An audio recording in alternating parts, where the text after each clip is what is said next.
We are on episode 3, but it's the second one together.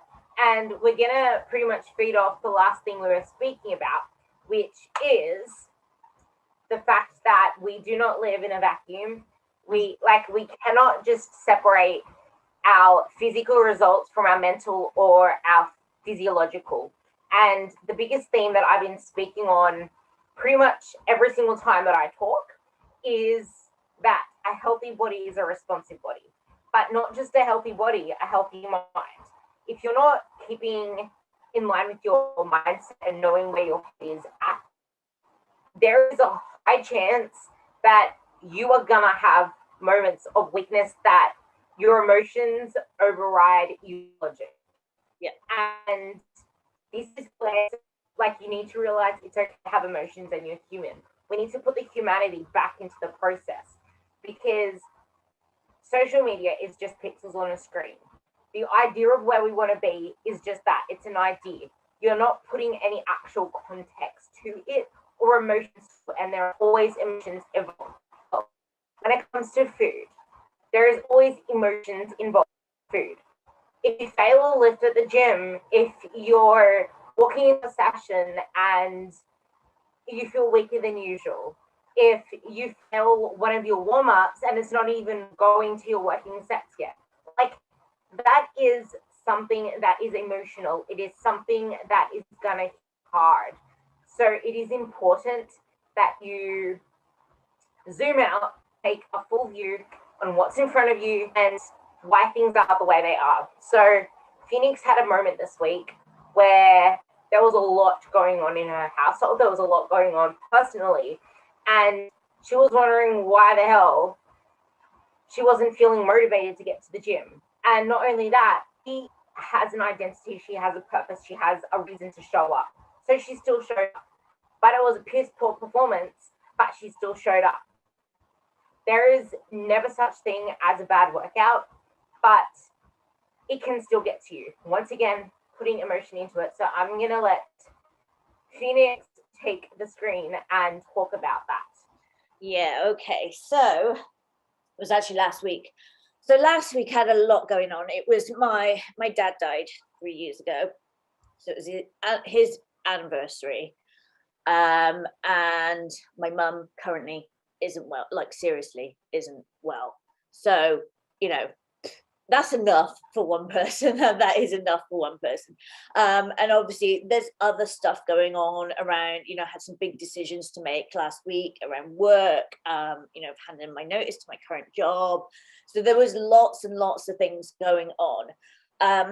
And we can talk about managing emotions as in, okay, let's try and work out what's going on. Let's try and journal our way through it. Let's try and identify your triggers and kind of separate all of this before we go into workout. But sometimes that isn't possible. Things big instances in your life, like grief, like life-changing decisions. They all take a massive amount of brain power, and with that comes a massive amount of stress, obviously. And as we all know, stress doesn't determine how it affects, but physical stress, mental stress, emotional stress is all stress to the body.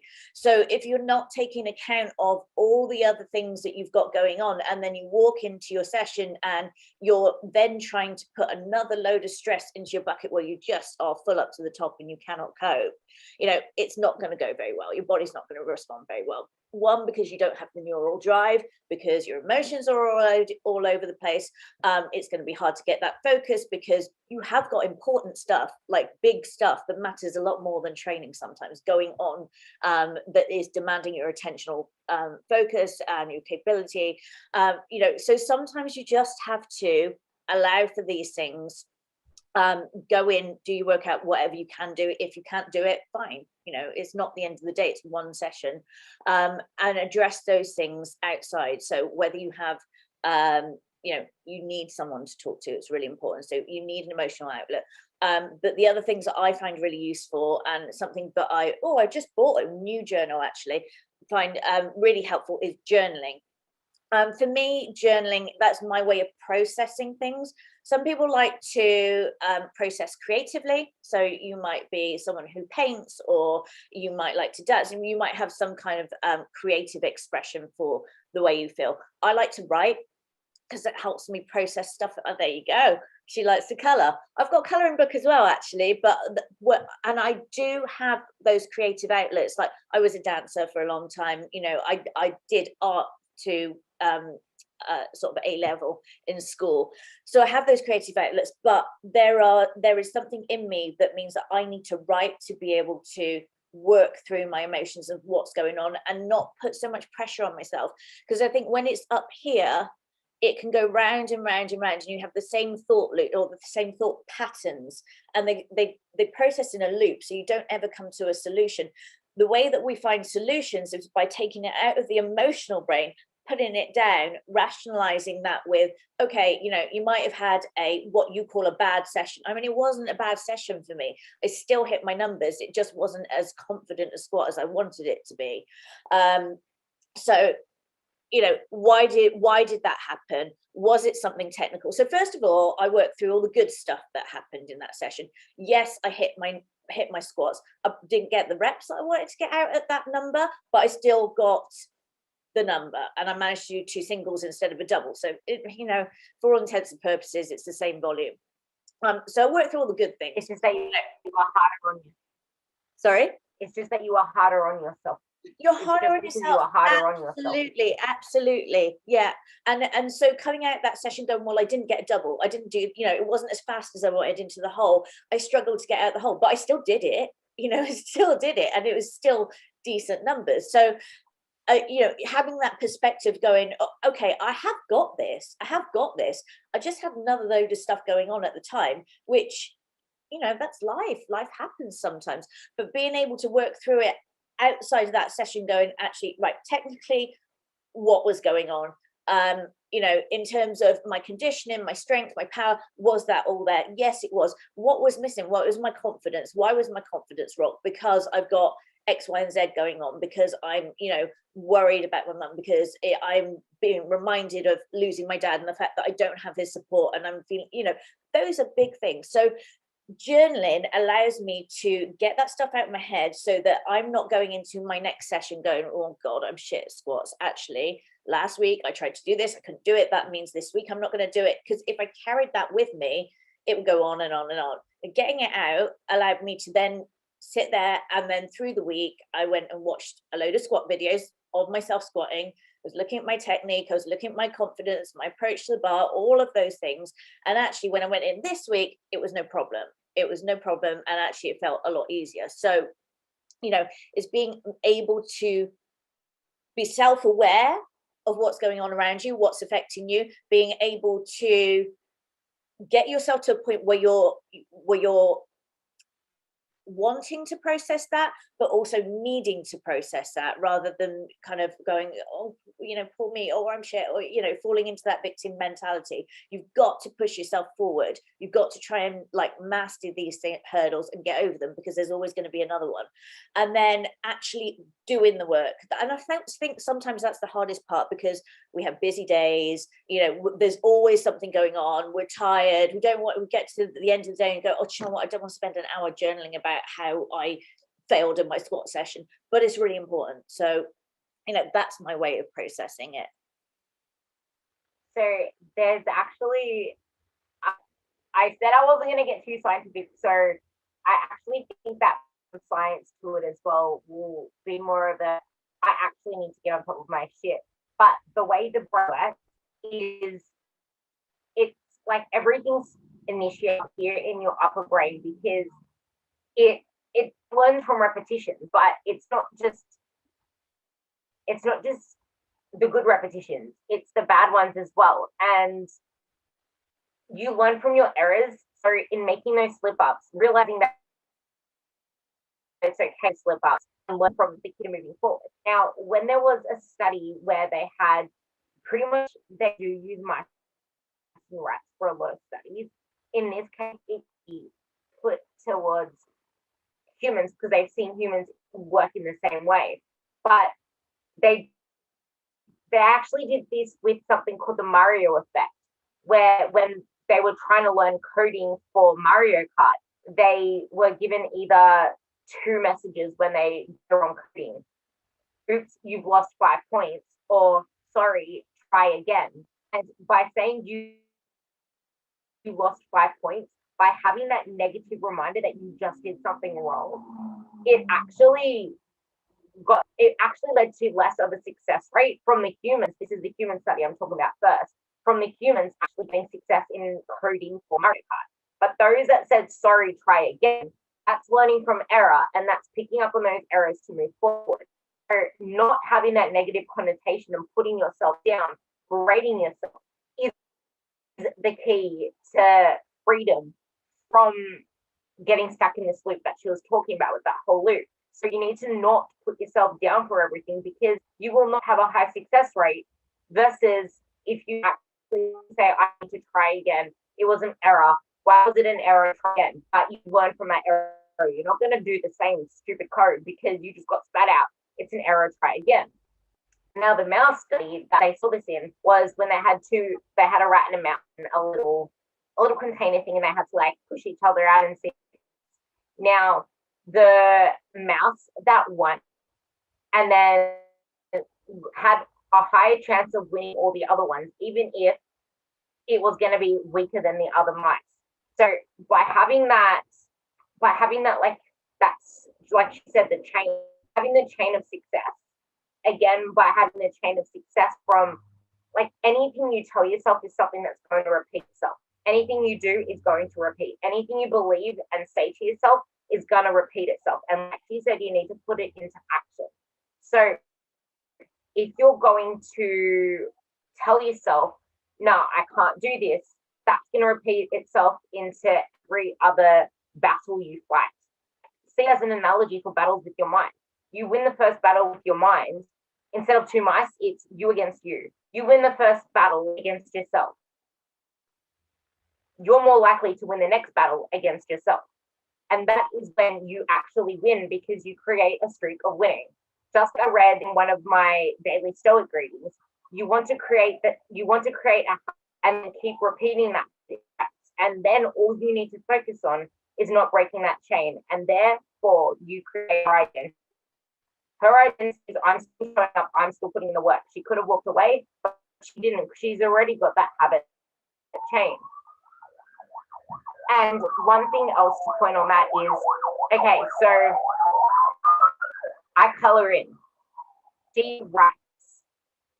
I used to find writing work for me, but if I try to write now, I would probably have anxiety attacks because it is not my thing at the moment. You need to know what works for you. What works for you as your coping mechanism to be compared to what works for someone else. And just the same as the way someone does a diet approach one time doesn't mean that the same diet approach is going to work the next time. Things always change. Writing worked for me once. It doesn't now, and that is okay. Sometimes I stress over the fact that, oh, everyone else reads like a book a week. Everyone else reads this. Everyone else reads that. So what? Why do you need to read if it's going to cause you anxiety? You need to figure out what works for you. I'm sometimes a reader. It is very, very depending on what it is and the size of it. I don't like reading long things. I've read studies. I've read journal articles. I haven't really read the textbook, but I have read, like, I read the Daily Stoic because it's one reading. Like, I'm an audio person. I love listening to things out loud. I will play studies out loud to listen to them. How do you learn? See, I'm a reader, and it's funny you should say that because my old business partner, he used to love audiobooks, and he was very much a book a week, and was in a big mentoring program. I mean, it's all this very kind of one. I'm not saying that he's one-dimensional, but I'm talking about general business programs being very one-dimensional. You must read one business book a week. You must do this. You must do that. And I actually can't do that either. I hate it. I hate the feeling of, like, I've come home from work, I've worked really hard this week, and now I have to spend my leisure time reading a business book because the only time I have to read is before bed, and it doesn't work for me either. But I do love to read. I love to read fiction. and I like to read autobiographies and something with a story, you know. So the way that I learn is through reading. And actually, recently, I've just started picking up what, I don't know what you would call them. I don't know whether you would call them motivational books or anyway, people's stories. I read David Goggins, You Can't Hurt Me. He's a Navy SEAL. Have you heard of him? Yes. Yeah. So, yeah. so he's a Navy SEAL, and I quite like stuff about the military. I quite like stuff about kind of adventure stories of like kind of high drama, high tension, that kind of thing. So I picked up this book because I like that sort of thing, and I started reading it. About halfway through, I was like, you are talking such shit.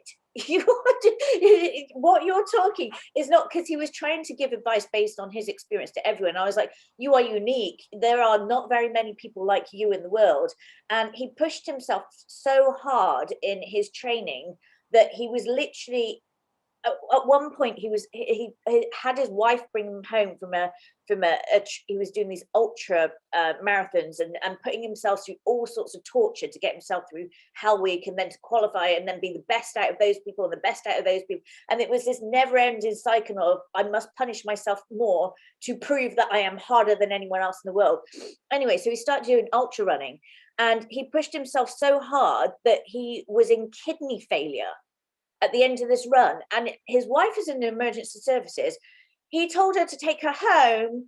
He refused to go to the emergency room, even though he was in kidney failure, because he wanted to go home, lie in the bathtub for like however long it was, 20 minutes, I think, and enjoy the pain that he was in, because that was his definition of success.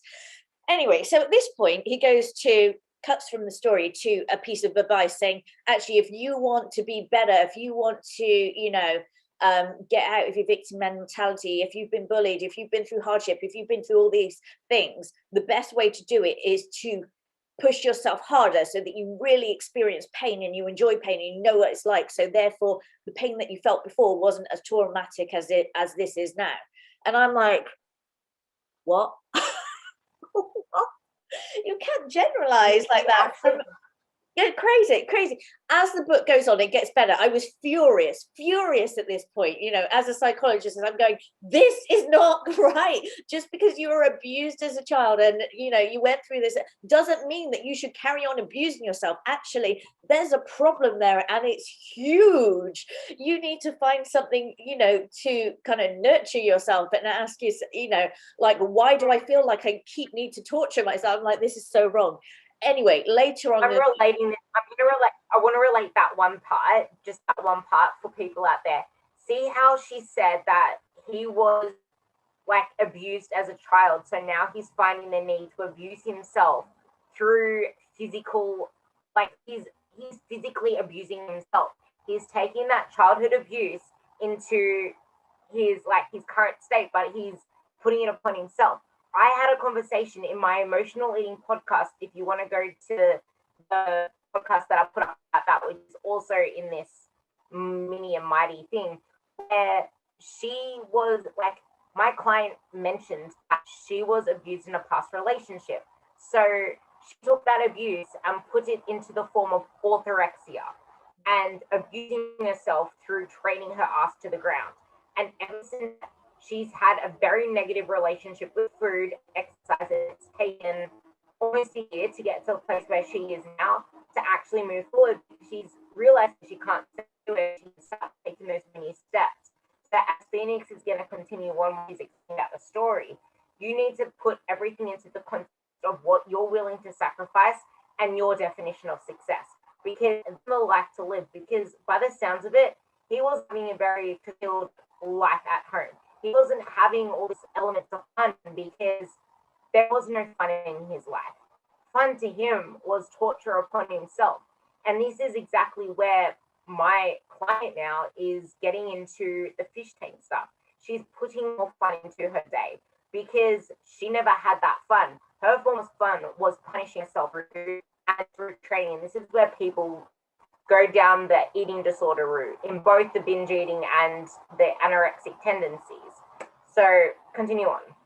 Yeah, exactly that. So you kind of like through this book, he has a wife, he has children, and then he divorces his wife and meets someone new. But the references to his wife and children are 3 sentences maximum in that book, to both wives and the children, because he could not bear to be in a relationship. He couldn't put himself in a situation where he could be loved. And he actually refers to, when he's giving advice to the reader, he talks about, you know, yeah, at some point you're going to have to go home and you have to spend time with people, because otherwise, you know, they're going to get funny, they're going to get arsy about it. And I'm like, wow, you've taken yourself from this place of hardship, put yourself into even more hardship, and really built this wall around you so that you cannot have any relationships or any kind of emotional outlet, because it is so painful. Therefore, it's easier to create more pain and live in a world of pain than it is to interact with people and heal yourself that way. And I think what you're saying with your client, and we see it so many times, don't we? We see it so many times with, I've got to be thinner, but I need to eat less, and actually, you know, but this diet isn't working for me. You know, you can work with a client and you can say, well, you can have chocolate, you can have this, of course you can go out for dinner, you know, just manage it. And they're like, well, I think I'm going to go and do something else, because actually you're not punishing me enough. And of course they go on to do something else, and it doesn't work. This is a thing when, like, if you think that smashing yourself to the ground, being sore after workouts, I had a few times where clients will come to me and saying, why do I want to drag after my workouts? Like, I'm not doing it right. I'm like, no, you are doing it right. You're not meant to be right after the workout. Oh, but I'm so used to feeling this way. Like, people gravitate towards personal trainers that leave them sprawling on the ground after a session, instead of ones that actually make them progress. So then they're sprawling to the ground, their posture's like this, their heads are like this, and then as soon as they lose weight, they still have the same posture, but they just are a smaller version of this person that just walks like this. Oh, like, my God. Like, tell me how this is functional. Tell me how much does your family mean to you? Oh, like, God. How much does your family mean to you? Oh, it's so right. It's so right. We see it. Oh my God, you make me laugh, because I have image in my head. I actually can't talk about that one because I'm picturing the gym. But it's so right. You shouldn't have to feel like you have been beasted after every session. That is not progress. And you can say it until you're blue in the face, but I think novice trainers or people who have this kind of mission of, like, you know, I've been this way for ages and I've had enough, and, you know, I want to lose, like, you know, 10 kilos and I've got to have this perfect body, because actually then I'll be worthy, you know, then people will like me more, then my relationships will be better, then I'll get that promotion at work. Gosh, so there was a client of mine, she won't mind me talking about this because I've talked about this before, and we had been through a couple of rounds of a 6-week nutrition program, and she messaged me. She said, I'm going for a new job, you know, I'm going for an interview, I've got my outfit, I bought this really nice, like, designer suit and and she messaged me and she said, I want to do a water cut. I'm like, what? I want to do a water cut because I'm going in for this interview and I want to look the bee's knees for this interview. I'm like, what is this interview for? A recruitment company. She's like, yeah, but I feel that, you know, if I go into this recruitment company, you know, they're already presentable, they all look great, and actually if I do this water cut, I'm going to look so much better that they'll probably give me the job. I'm like, you are way down the rabbit hole. If you think that going for an interview, you need to water cut rather than work on your presentation skills or your sales skills or your negotiation skills, you think the water cut is going to be the difference. I mean, she was that far gone at that point. And I had to kind of just pull her up and go, what the fuck are you on about? Like, this is not where you should be. You, like, how have we got to this point where your appearance underneath your clothes that they're not even going to see is so important to you that you want to do this really extreme thing that people only use to make weight for, you know, sport or, you know, bodybuilding, you want to employ that in everyday life to go into an interview where you're then going to be depleted, your brain's not going to function properly, you're not going to be able to answer those questions. And then it was really, really shocking. I couldn't. I wouldn't even say bodybuilding for the water cut. Like, there are two things that you could easily bring up here. Besides the fact that you just highlighted exactly why you cannot just do the physical changes without the mental changes, because you could see there was nothing wrong nutritionally there.